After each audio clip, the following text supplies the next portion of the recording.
So why are we interested in student-teacher relationships? This morning, Dr.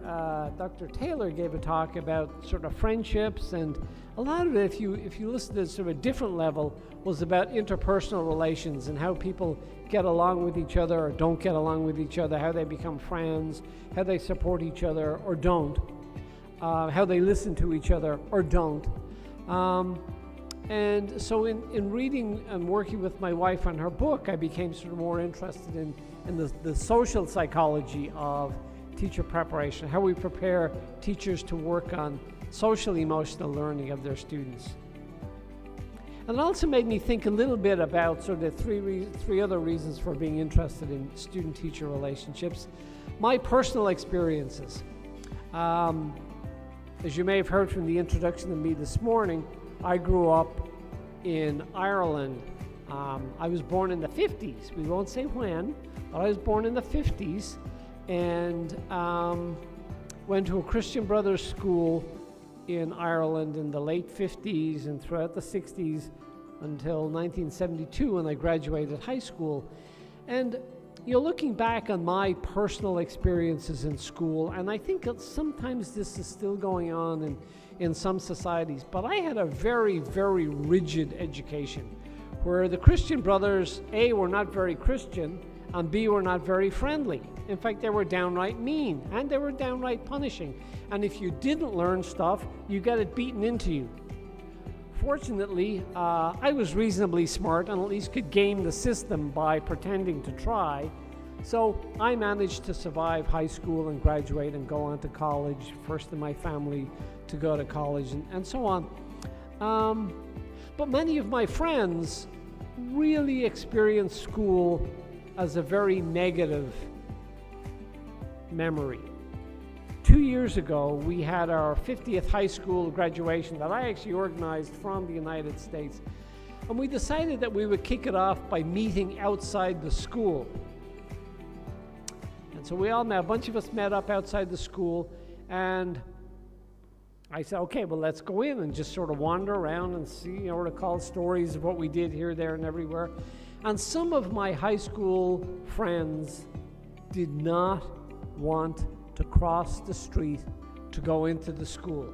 Their experience was so negative of their K-12 education that they simply did not want to be reminded of those experiences. Now, my experience obviously was a little different because I managed to, as I said, game the system and figure out that, well, if you try and learn, you won't get smacked around. So that's sort of my personal experiences, and obviously, had very negative effects on some of my friends.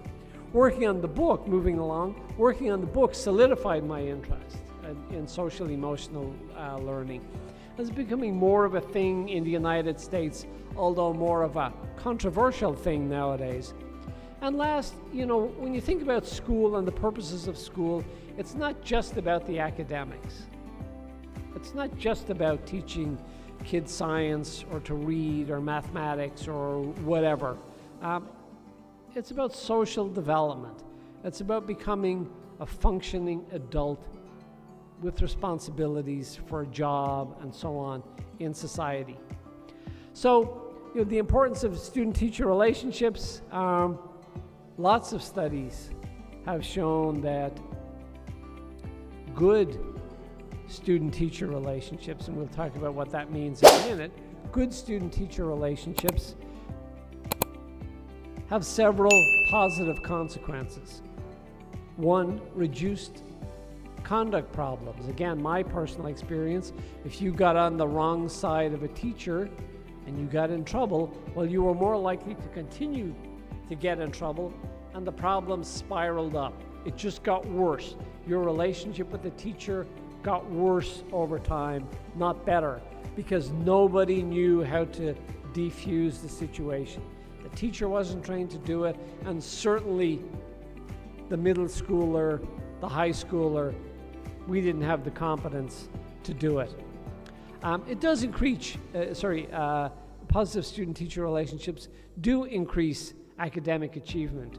If you like going to school, you're more likely to do well and be motivated to achieve academically. There's enhanced engagement. I mean, we have a phrase in Ireland when I was growing up, or a couple of phrases called on the hop or mitching. Well, on the hop and mitching mean plain truant, just not going to school, telling your parents, I'm off to school, see you later, and instead of going to school, you go to the park. Or you go into inner city Dublin and hang out and, play around. You don't do it every day, but you do it often enough that you fall behind. So if you have a teacher, positive relationship with a teacher, you're more likely to be engaged in school. And also good teacher-student relations foster good relationships with peers. We hear a lot about bullying these days, whether it's social, online bullying, or the kind of bullying that many of us probably experience, face-to-face bullying. Here, it's good social relations allow us to, again, diffuse bullying, have less of it, have empathy with our peers. And so we're less likely to pick on kids who might be different or whatever. So just take a minute to think about when you were in school, in K-12, from elementary through middle school to high school, what kinds of student-teacher relationships did you have with your teachers, or that some of your friends in your classes had with their teachers? If you think about it, some of them probably had very positive relationships. And one interesting thing about teaching that we often hear is, people looking back in their time in school, there was a teacher, Mr. Brown, Mrs. Jones, who took a particular interest in me. And he or she was the teacher that motivated me to do well. Without him, without her, I would not be where I am today. Actually, and when I hear those talks about somebody having a very positive teacher-student relationship, I think, you know what? I did well in school despite having no teacher with whom I can look back on and say, I had a really positive relationship with that teacher. And it's funny, 40 years later, I'm the Dean of Education preparing teachers. There's some weird and wonderful world in there that sort of the path of my career had me as the Dean of Education preparing teachers and working with faculty who prepared teachers to go out into the schools to have positive relationships with students. So the student-teacher relationships, there's two general dimensions. There's from warmth to conflict. Teachers who are warm and welcoming in their classroom to those who, like the ones sort of I experienced, are focused on conflict, whose main pedagogical strategy is to argue, threaten their students into learning, demand that they pay attention, demand that they do their homework, demand that they get things right, versus the warm teacher who encourages students to come to class, to be nice to everybody, and to learn the academic content at hand. So the different bullet points here cover a range of ways that psychologists and teacher educators have categorized student-teacher relationships. Everything from formal, and these clearly overlap. There's formal, traditional, authoritarian, so the teacher is the boss in the class. There are rules, there are regulations, you follow the teacher's rules, and if you don't, you might experience some corporal punishment. Now, corporal punishment, I'm happy to say, in like Ireland, and I assume that, throughout most of Europe and the United States, although not entirely throughout the United States, it's been done away with. There are still some school districts in the U.S. where kids get smacked. Adversarial relationships where the teacher and the student, as I said earlier, just don't get along. They simply don't get along. teachers who are friendly and approachable to authoritative. We all get along. There are rules, regulations. I'm the teacher, you follow along, and everything will be fine. Mentoring teachers who work individually with students in a collaborative sort of partnership kind of way. Teachers who are distant and who are reserved, who still teach, and are particularly interested in the students' social, emotional development. They still teach, but they're distant, they're reserved. The teachers that are the opposite, who take the opposite approach, and whose primary focus is to be supportive and nurturing. And last, the transactional teacher, who is, I will teach you if you follow the rules. We're not going to have any sort of corporal punishment, but you need to follow the rules to succeed. So I will teach you if you do something for me, and the something you do for me is learn and follow the rules. So those kinds of relationships are affected by a whole variety of things. And I tried to encapsulate sort of two big ones here. If you think about what goes on in a classroom on a daily basis and the interactions between teachers and students, they're really affected by two things. Culture, the overall environment where the classroom and the student and teacher interact, and then personality of the teacher and the student. So culture at a national level, as we've said a couple of times, there are folks here from 25 different countries, and I am sure that the culture of the national culture dictates to some extent what happens in schools across the country. Some schools, some countries are way more formal in their educational system than others. You know, I've done a lot of work in Asia. My university has faculty who've interacted with schools and teacher prep programs in China, for example. And one of the things that we found is that in China, things are pretty formal. There's not much wiggle room with respect to interacting with teachers. You know, I'm sure you've all seen videos of kids in Chinese elementary schools where they're all bouncing basketballs together. They're in absolute unison. That would never happen in America, ever. And we still have the best basketball players in the world. Chinese are teaching their kids to play basketball, but in general, as a country, they're pretty crappy at basketball. Those kids never go on, for the most part, to be great stars in international basketball.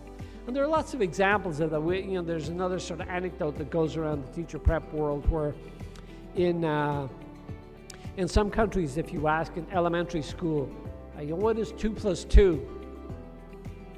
And the child says 5. 2 plus 2 is 5. Well, in some countries, the response the child will get will be, no, that's wrong. 2 plus 2 is 4. We prepare teachers in the United States generally to go with, if a student says 2 plus 2 is 3 or 2 plus 2 is 5 or whatever, we say, well, something along the lines of, well, Johnny, that's an interesting answer. How did you come up with that? Now, not everybody does it quite that way, but it's much less judgmental, much less formal, and it doesn't sort of put the kid down. So at the national level, there are sort of cross-cultural variables that influence student-teacher relations. There are also variables at the school level. You know, so as I was preparing this talk and working with my wife on her book, you look at school mission and vision statements around the world. Let's just stick within the U.S. We have all manner of schools in the United States, from your public schools in different states to private schools with a very focused mission to military schools. And if you get online and you read the mission and vision statements of these schools, it becomes really clear that the interpersonal environment, the relationship between teachers and students in these different kinds of schools is very different. So the public schools are much more, try to be more supportive and child-focused. The military high schools, not so much. We're preparing you via discipline. There are rules. If you break those rules, you've broken the transactional contract, and there will be consequences. And some of those consequences will be quite harsh. For personality, we've got the teacher and student. Obviously, if you're a teacher, we've all been in classrooms, every teacher knows that at the beginning of every year, if he or she has 20 students or 40 students, each one of those students coming into his or her classroom has a different personality. Shy kids, outgoing kids, kids who are coming from broken families, kids who are coming in with their own personal traumas, all sorts of terrible things that have happened to some kids. And other kids, happy as Larry, come in, they're just happy, content, they like to be there. They're academically good, and they will be able to navigate the system because they come from upper middle class families who have a focus on education and who are encouraging them at home to do well in school.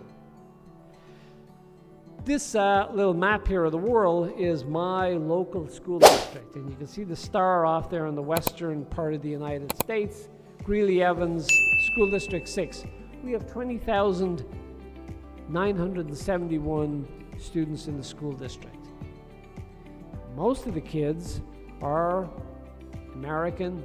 It's predominantly Caucasian, although it's not much predominantly.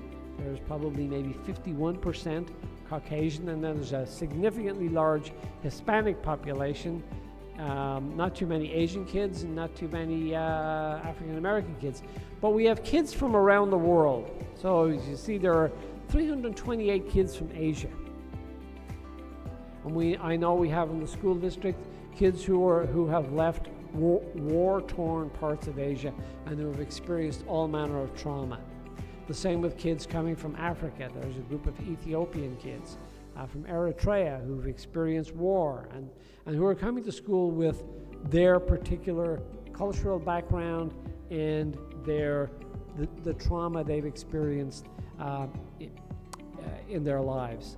So all of those kids coming from different backgrounds bring their personalities and their culture to school. And you're a teacher, you could have students in our district from several different countries whose English is very limited, whose academic skills are very limited, to your upper middle class kids who are very motivated to go to school and go to college. So as I've just been saying, the diversity of student backgrounds raises challenges for teachers. Teachers need to be aware of the 25 or so students in his or her classroom. They will all be a little different. And we know from research that students of color, from low income, and those who exhibit behavioral problems tend to develop less positive relationships, not only with teachers, but with their peers.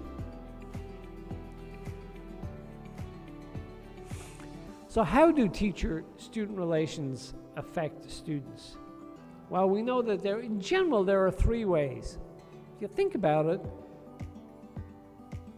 the first one is through attachment, in much the same way as children attach themselves to parents, the Bowlby attachment studies and so on.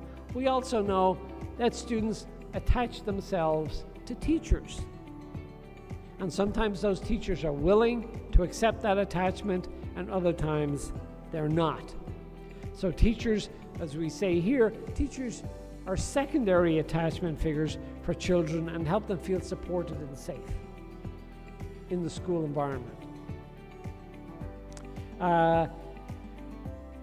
Student-teacher relations also work through social and motivational processes, where teachers ideally help satisfy kids' basic needs for relationships and sense of competency and academic skills. And so both of these different kinds of attachments and motivational processes, the first one says teachers are secondary attachment figures. But much like school, teachers can, for some children, be the primary adult attachment in their life. We have in the US, and I'm sure in many countries, kids from low-income families who are poor and who don't always know where their next meal is coming from. In the U.S., through public education, they get fed at school. So much like the school caters to their hunger needs, again, going back to Bowlby's studies on attachment, the teacher can help with children's primary attachment needs, because parents are neglectful, parents are hurtful, parents are just not interested in working with their kid and raising their child to be a resilient and adaptive and sort of well-rounded human being. And then there are other ways through which student-teacher relations work. So they give students higher quality instruction, influence social reputations. So the relationship between teacher and student raises all boats. If you have positive relations, all the boats rise up.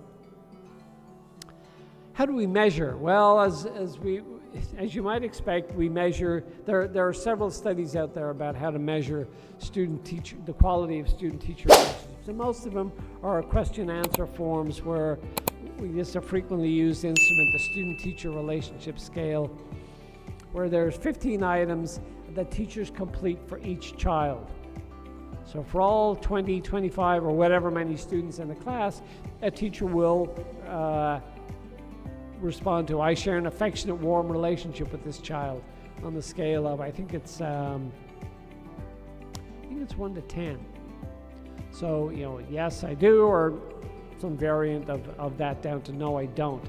This child and I always seem to be struggling with each other, and dealing with this child drains my energy. So they're positively worded items, they're negatively worded items, and the teacher at the end of the day or at the end of the first month in class can sit down and fill out this form and figure out, well, these are the kids that I seem to be getting along well with, and these are the kids that I need to work on my relationship with. That's sort of one of the purposes of these scales. So how to facilitate positive student-teacher relationships? As I said earlier, in the U.S., there's been a lot of talk of social-emotional learning.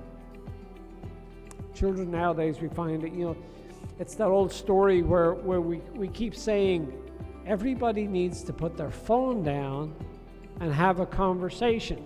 If you go to restaurants and you see 2 parents and 2 kids, they should pretend they're all middle schoolers, everybody's got their phone out.